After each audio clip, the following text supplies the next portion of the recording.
The idea is to drop your body weight forward. Drop it forward and hit the, one more time. Breathe, just relax. Whip it. Watch one more time. I take the side of my fist, and as I turn it this way, so he's positioned, so I strike straight in. He's positioned, so I strike straight in. If I jowl Sal to strike here, I'm going to push his head over, so I may turn to a 60-40 positioning, okay? The idea is to set up side kick.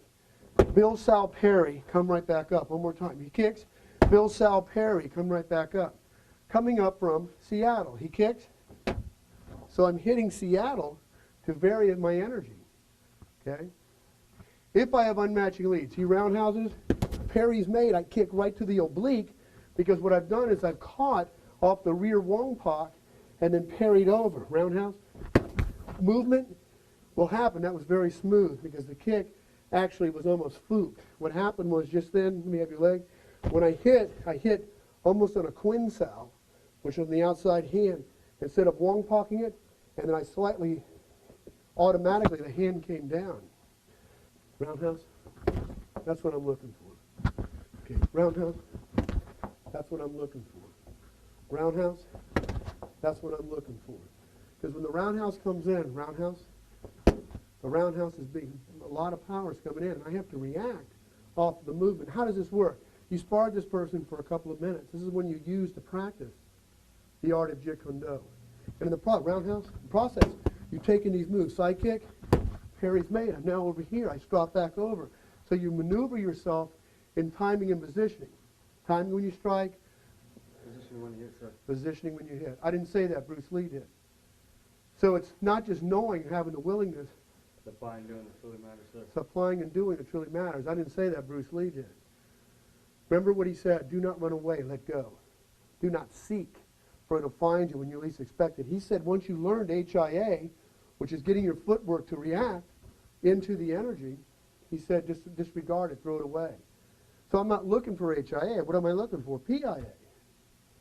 PIA can be one hit, where I drew his arm up just for a second before I corkscrew punch to hit low line. So I draw his arm up to drop the whole body weight forward, so it would look like this.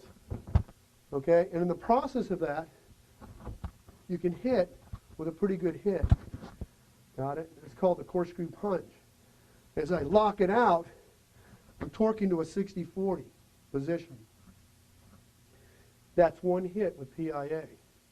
I got the ABD, attacked by drawing. I drew his arm up to come right back down. Okay? In perspective of this, you don't have to hit 5 to 7 times in PIA, but that's your goal to hit. When I get the Monsal, I strike. He's very economical, so I'd have to dissolve the energy. So 85% of Taekwondo, I shouldn't say that, but out of the karateka systems, are kicks. Many different styles of the martial arts depend on their kicks, which is important. You have 4 weapons, 2 short weapons and 2 long weapons. My longest weapons are obviously going to televise a little bit more. The fastest technique in the martial arts is a front hand lead. It's won more tournaments than any other technique ever. And how many front hand leads are there? Many. Okay? The one I've been using, Kwat Choi. I'm striking here. Remember, as I throw this out by Bruce Lee, my fist is whipping just as I strike. I relax and I flex, and as I do this, the wrist slightly turns. So I'm hitting with these first 2 knuckles. One more time. This time I'm going to add the Baizhong, so I drop my whole body weight behind the energy. So where can I project things? In the process, I might get a Monsal, and when I do, I punch, I strike, and I strike again. But what I just did is I walked my energy forward. So every time I hit, you drop your body weight forward back into it. In the process of this, you've done what they call the Baizhong of LA Chinatown, using the open Baizhong. 60-40, okay? So let's try it one more time. He side kicks. I hit Seattle. What I'm going to do is I'm going to hit Seattle back to a 60-40 in positioning, okay? Now watch how this works, okay? Side kick.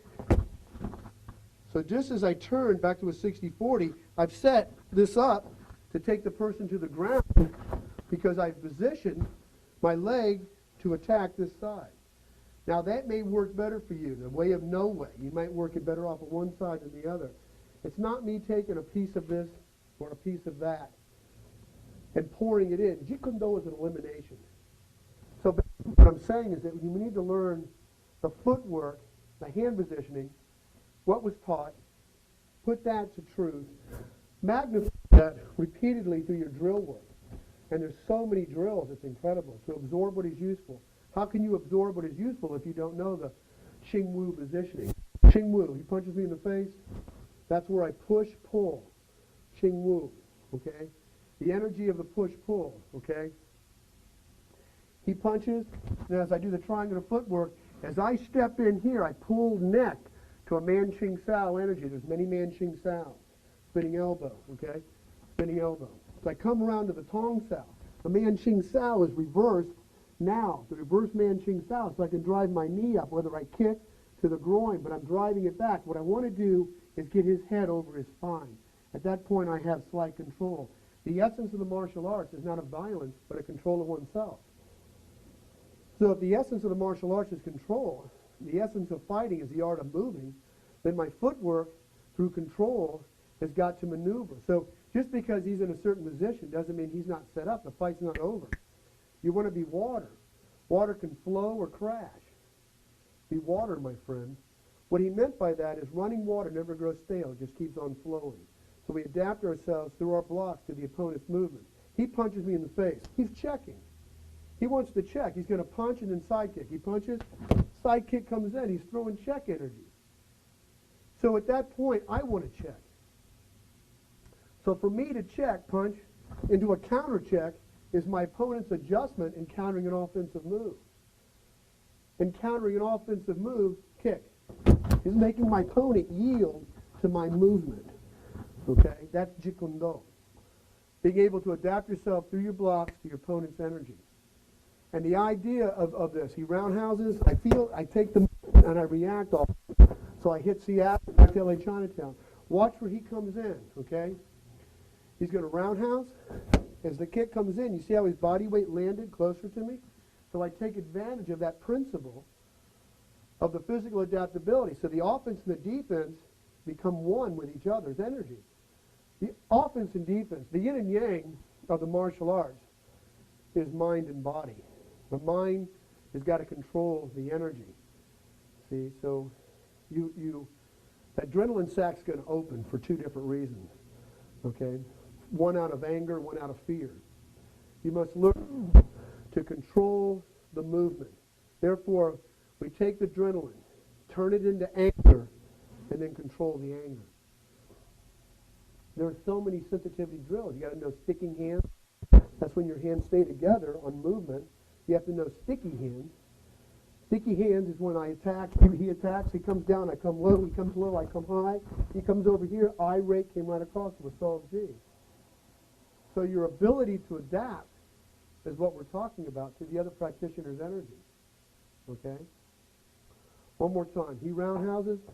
As the kick comes up, his body weight came forward. So I have an option at that point.